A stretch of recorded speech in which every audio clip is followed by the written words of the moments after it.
सङ्घीयतालाई चाहिँ अलिकति मर्म अनुसारको सङ्घीयता होस् होइन, सबै कुरा प्रधानमन्त्रीलाई सोध्नुपर्ने खालको स्थिति नहोस् भन्न म चाहन्छु। कानुनमा ठुलो फेरबदल हामीले ल्याउनुपर्छ। कस्तो खालको कानुन छ भन्दाखेरि मैले हिजो कानुन मन्त्रीज्यूलाई पनि भेटेँ, टिप्पणी उठाउनुपर्छ भन्दै हुनुहुन्थ्यो। हामीले के बुझ्नु जरुरी छ भन्दाखेरि कानुनमा हामीले चाहिँ परिवर्तन ल्याउन सकेनौँ भने काम गर्न सकिँदैन। जस्तै एउटा उदाहरण दिन्छु, बाटो बनाउने मन्त्रालयले बाटो बनाउन खोज्छ, वन मन्त्रालयले आएर रोक्छ।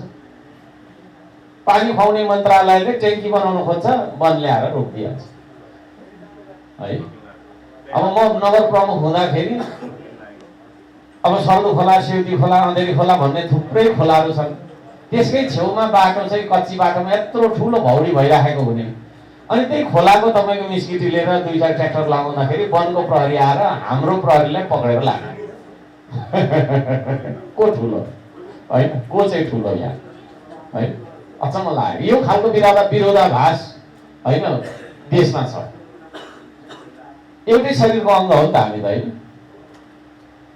एउटा अङ्ग चाहिँ हात होला, एउटा के अरे ल स्थानीय तह हात होला भने होइन, अर्को खुट्टा होला।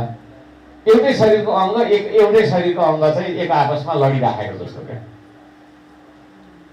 त्यसले गर्दाखेरि कानुनमा ठुलो समस्या छ।